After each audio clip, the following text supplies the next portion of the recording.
Enggak, udah selesai. Pak Anies menyampaikan penghormatan atas keputusan Ibu Megawati. Kita nggak bahas itu. Ya, Ya itulah biar poinnya. ya Ruben dulu. Persoalan kaderisasi itu menjadi penting bagi partai ideologi. Assalamualaikum warahmatullahi wabarakatuh. Teman-teman, balik lagi di channel YouTube gua, Hairun Imam.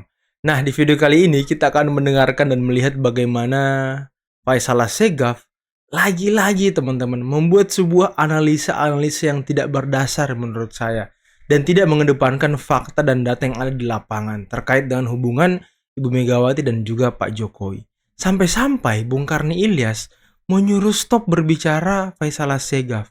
Ya mungkin karena Karni Ilyas juga tahu kalau ini omon-omon teman-teman ya. Mungkin Anda masih ingat ketika Faisal Assegaf bukan hampir, tapi diusir oleh Aiman ketika hadir di E-News sebagai bintang tamu teman-teman. Ya mungkin ini mirip-mirip lah kondisinya ya. Tapi Bang Karni tidak mengusir, hanya menyuruh untuk berhenti berbicara.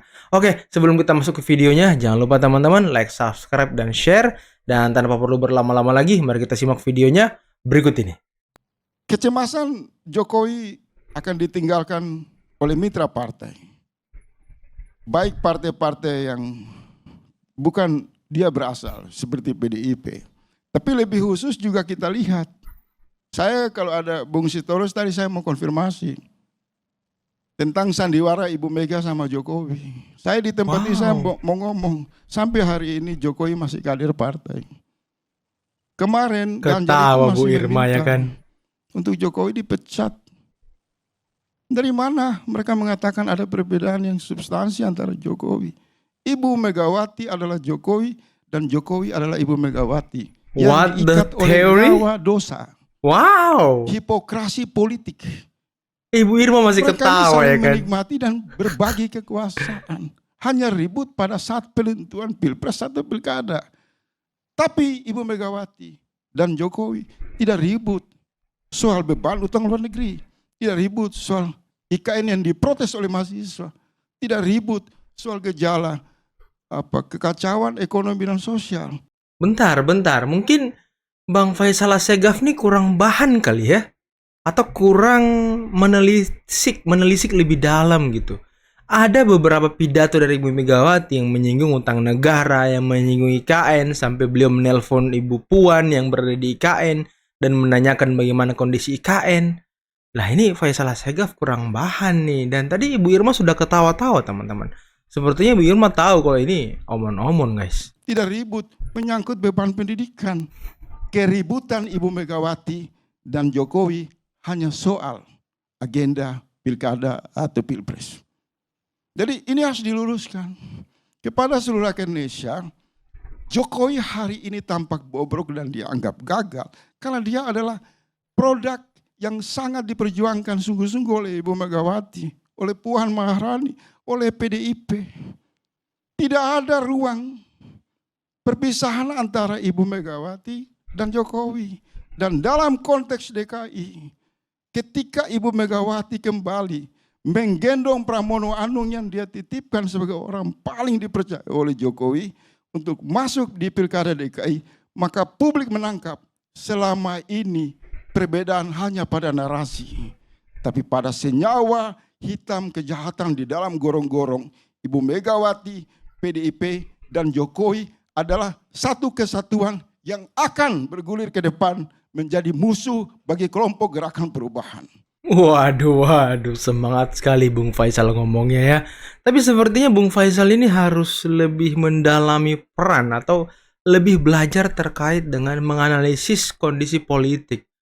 Ini sudah terlampau jauh sepertinya analisisnya teman-teman. Karena ya hubungan Pak Jokowi dan Ibu Mega ini wassalam karena mereka belum pernah ketemu teman-teman sejak Pilpres 2024 sampai saat ini. Dan Faisal masih menganggap itu masih ada kong kali kong dan masih ada hubungan yang harmonis. Wah ini apalagi di setiap pidato Ibu Megawati selalu mengkritik Presiden Jokowi. Begitupun dengan kader-kader PDIP. Apa ini kurang bagi Mas Faisal Assegaf? Pandangannya tertutup hanya karena pencalonan Mas Anies itu gagal di Jakarta dan digagalkan oleh PDIP. Karena mungkin luapan kemarahan anak abah ini ya semua ditujukan kepada PDIP, karena kan tiket satu-satunya Mas Anies yang dimiliki setelah putusan MK itu hanyalah PDIP, teman-teman. Tapi sayang, Anies juga wassalam. Itu tidak bisa dipungkiri. Dan saya akan berdiri di sana. Saya, tolong sampaikan ini kepada Ibu Mega yang mengenal Faisal Assegaf. Saya akan berdiri di sana untuk terus memperlihatkan wajah asli Jokowi, wajah asli Mega, dan PDIP adalah senyawa dalam kimia yang bermasalah dalam ruang demokrasi. Ini untuk meluruskan kawan-kawan yang suka memutar balik, mencuri di tikungan seolah-olah adanya di ujung kekuasaan Jokowi perbedaan signifikan dengan Ibu Megawati. Tidak ada. Tidak ada sama sekali. Hanya 3 partai yang sempat menggunakan ruang demokrasi. Yang tadi dibilang oleh Mbak Irma, PKB, Nasdem, dan PKS. Sempat menyegarkan demokrasi, menunjukkan ada kemandirian. Tetapi kalau PDIP ini satu paket perbudakan politik dengan sistem kepatuhan atas nama kebohongan sejak awal Jokowi diperjuangkan. Pertanyaan terakhir. Publik menunggu. Kalau semua elit PDIP mengatakan Jokowi gagal, Jokowi bermasalah, Jokowi perusak demokrasi, tolong Ibu Megawati lewat fraksi di DPR, fraksi Golkar, fraksi PDIP, menyatakan secara terbuka, memberi rekomendasi kepada Komisi 3 untuk mendesak KPK, Kejaksaan, dan Kepolisian untuk segera memproses seluruh dugaan keterlibatan Jokowi, Kaisang, dan Gibran. Kalau itu tidak dimotori oleh PDIP, maka sebenarnya publik sudah bisa berkesimpulan. Ini partai adalah bukan partai politik, tapi satu komplotan berjaket partai yang kemudian memeras seluruh sumber daya kekuasaan kadernya yang disebut Jokowi. Setelah dia melakukan berbagai aneka kejahatan, maka mereka seolah-olah menjadi penjahat yang ingin mencuci tangan. Itu fakta. Fakta apanya ya kan? Saya ini bingung ya. Orang kalau mau diproses hukum, apalagi KPK, Polri, dan segala macamnya, kejaksaan, itu harus ada bukti, 2 alat bukti untuk menahan, memproses lebih lanjut orang tersebut. Kalau 2 alat bukti nggak ada, apa aja yang mau diproses? Mau didesak bagaimanapun, ya nggak bisa.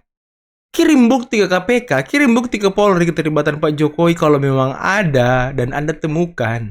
Jangan hanya omon-omon gitu. Coba sodorkan ke Polri, ini Pak, bukti kejahatan dan bukti kekejian dari Presiden Jokowi dan keluarganya. Coba kasih bukti, jangan cuma DPR yang mendesak, itu nggak bisa. Minimal harus 2 alat bukti ya kan.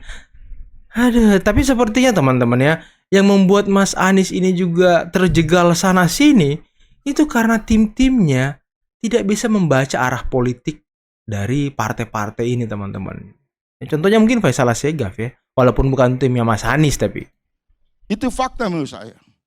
Jadi cara untuk menghindari agar tidak terlihat bahwa ada komplotan yang saling bersekutu, baik Jokowi maupun Megawati, mereka harus keluar menegaskan perpisahan itu karena visi, karena program, karena ada prinsip-prinsip ideologi. Sampai hari ini yang terlihat hanya narasi saja yang berpisah, yang berbeda. Mereka tidak usah mengoreksi partai-partai lain. Benahi aja diri mereka sendiri. Terakhir dari saya Bang Karni, saya mau mengatakan bahwa gerakan perubahan di Indonesia yang dipimpin dalam pandangan-pandangan politik yang saya baca oleh Anies Baswedan itu tidak ada pertentangan prinsip dengan Prabowo Subianto. Sejak Pilpres selesai, baik Pak Anies, PKB, Nasdem maupun seluruh elemen perubahan menyatakan sikap bersama Prabowo Subianto. Masalah kami adalah masalah yang sama dalam pandangan rakyat, menuntut penegakan keadilan dan aktor utamanya Jokowi. Walaupun nanti terseret Megawati, semua itu juga harus dimintai pertanggungjawaban di jalur hukum. Pak Faisal ya bicara tentang ya soal Anies lah tadi ya. Ya itulah kondisinya sekarang ketika PKS Kemudian Pak Faisal juga yang langsung marah-marah kan. Begitu juga hari ini. Bentar teman-teman, bentar. Pantas saja ya, kemarin ketika di E-News, ini Faisal Assegaf hampir diusir oleh Aiman. Karena ya, omon-omon teman-teman, bicaranya tanpa bukti ya kan, buktinya nggak ada gitu. PDIP juga maksudnya protes lah kenapa PKS nggak dukung Anies gitu. Nah pertanyaannya Saya sekarang nggak marah, jangan itu kata itu dicabut. Saya nggak marah. iya artinya saya lihat argumennya nggak marah, tapi kelihatan saya mau mempertegas parameter hubungan Jokowi Iya. dengan Mega.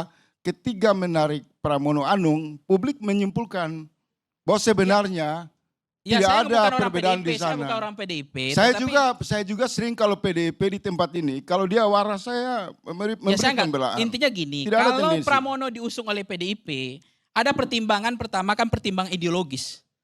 Nah, pertimbangan ideologis itu seringkali Bu Mega mengambil pertimbangan ideologis. Oh, Anda nggak punya Mempertimbang- data, Anda nggak baca Nggak, media dengar dulu saya pernyataan ngomong resmi sebentar. Pramono hari ini, dia mendapat restu dari Pak Jokowi. Ya, maksudnya begini. Jadi pertimbangan salah satunya PDIP mengambil Pramono karena direstui oleh Jokowi. Ini Anda persoalan bicara data dan Maksud- fakta. ya udah, kita geser ke masalah yang lain aja. Kalau memang Bapak ada dua pertimbangan, ada komponen ideologis, ada komponen strategis.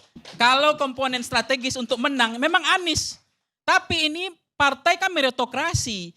Dan itu dilakukan Bu Mega juga ketika Poke tidak diusung ada Jokowi Ahok. Nah sekarang kenapa Anies nggak diusung pada elektabilitasnya tinggi? Kan itu ditanyakan publik. Enggak, udah selesai. Pak Anies menyampaikan penghormatan atas keputusan Ibu Megawati. Kita nggak bahas itu. Ya, Ya itulah biar poinnya. ya Ruben dulu. Persoalan kaderisasi itu menjadi penting bagi partai ideologi. Tidak hanya orang populis yang diusung. Itu risiko politik. Dan Ibu Mega tahu betul bahwa kalah ya nggak apa-apa. Tapi ini konsistensi keteguhan menjaga ideologi partai. Ideologi yang dikemukakan beliau di sini bukan populis. Kalau kemudian Anies di Nasdem tidak mau pakai baju Nasdem, Anies di PKS nggak mau pakai baju PKS, kalau di PDIP nggak mau, ya kan itu persoalannya di situ. Mungkin Mas Anies mau pakai baju ini, Pak. Partai Negoro ya kan? Bahwa ini nggak bisa partai jadi tunggangan aja. Partai ini harus diperbaiki juga. Partai ini juga ideologi gitu. Nggak bisa dijadi tunggangan hanya sebagai kendaraan, habis itu ditinggalkan gitu. Nah itu menjadi koreksi juga bagi Pak Anies.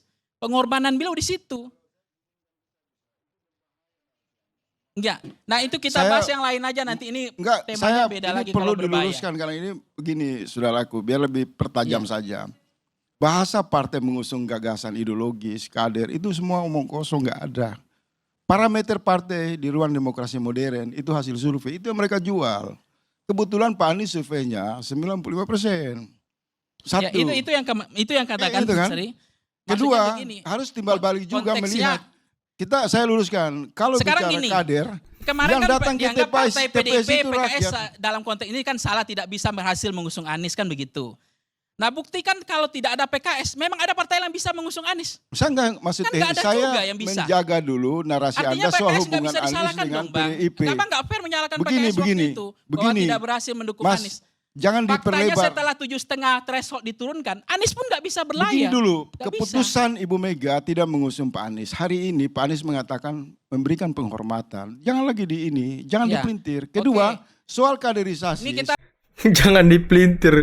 Tapi ini Faisal Assegaf kenapa ya? Ngomong jangan dipelintir, tapi dia yang melakukan analisis yang tidak jelas terhadap Pak Jokowi, Pak Anies, Pak Jokowi, Pak Anies dan Megawati dan Pramono Anung. Terus orang yang dibilang kayak pelintir ya kan emang nggak lucu Faisal Assegaf ini teman-teman. Soal jalur kader. temanya kita geser aja Jokowi ini lagi usang Anies lagi ya. Loh, Anda yang ini challenge saya untuk Iya, soal itu. itu saya persoalan harus Urusan jelaskan. oranye Pak, Ah, oranye oranye, bukan iya. Indonesia. Iya dong. Maksudnya gini, pertama soal Anies lagi. Soal Jokowi ya. Jadi ini kan kalau dikatakan tadi diskusinya, ini agak turun lagi nih, nggak boleh tinggi-tinggi lagi. Tapi kalau soal demokrasi, keteguhan, komitmen pada menjaga konstitusi, itu taat kepada konstitusi itu memang tidak bisa ditawar. Itu memang prinsip sebenarnya. Itu ideologi sebenarnya. Iya, itu bukti bahwa hubungan Itu Mega tidak dengan jujur Jokowi itu itu. tidak ada perbedaan ideologis, tidak ada perbedaan prinsip. Agenda-agenda yang strategi menguntungkan mereka, itu mereka perjuangkan secara bersama. Pertanyaan soal dinasti politik kenapa tidak jadi undang-undang, itu juga karena kemesraan Mega dengan Jokowi. Karena di sana ada Puan ketua DPR. Ya di saya sini tidak mau presiden. mengamini soal kemesraan itu. Yang jelas sekarang hubungan mereka udah putus. Itu saya Sudah tahu ini Kalau Jokowi. soal Pramono tadi jadi karena itu tangan istana yang misalnya itu kita nggak bisa menjelaskan itu. Yang jelas Pramono kader PDIP, udah clear di situ. Soal ditinggalkan dan tidak ditinggalkan. Kita berani simpulkan Jokowi dan Mega tidak saling meninggalkan. Baik, Tapi baik. partai lain sudah pasti saling Itu meninggalkan. udah ada omongin berkali-kali. Diomongin berkali. Bang karena aja sampai pusing ya kan. Tapi ya entah kenapa teman-teman ya, kader-kader ataupun para pendukung Mas Anies ini begini semua loh. Nggak Amin Rais, nggak Faisal Assegaf, nggak siapa lagi teman-teman. Siapa ya? Refli Harun. Ini kadang malah membuat sebuah analisis yang tidak berdasar gitu. Tidak mengedepankan fakta dan data yang ada di lapangan. Contoh tadi Faisal Assegaf ngomongin soal hubungan Ibu Megawati dan juga Jokowi. Jelas-jelas udah wassalam, udah tidak ada lagi jalan keluar buat ketemu. Bahkan ya sudah tidak ketemu sejak Pilpres sampai detik ini. Faisal Assegaf masih mengatakan bahwa ada kong kali kong, ada hubungan baik antara Pak Jokowi dan Ibu Megawati. Ini apa ya? Memasukkan ke akal aja itu agak sulit teman-teman. Dan tadi Bang Karni sampai mau nyuruh stop loh. Ini udah ini sih. Kemarin bukan hampir diusir, tapi emang udah diusir sama Aiman. Tapi ya itulah teman-teman. Udahlah, cukup sekian dulu video kali ini teman-teman. Jangan lupa like, subscribe, dan share videonya. Akhir kata, bila taufiq wal hidayah. Wassalamualaikum warahmatullahi wabarakatuh. Bye bye.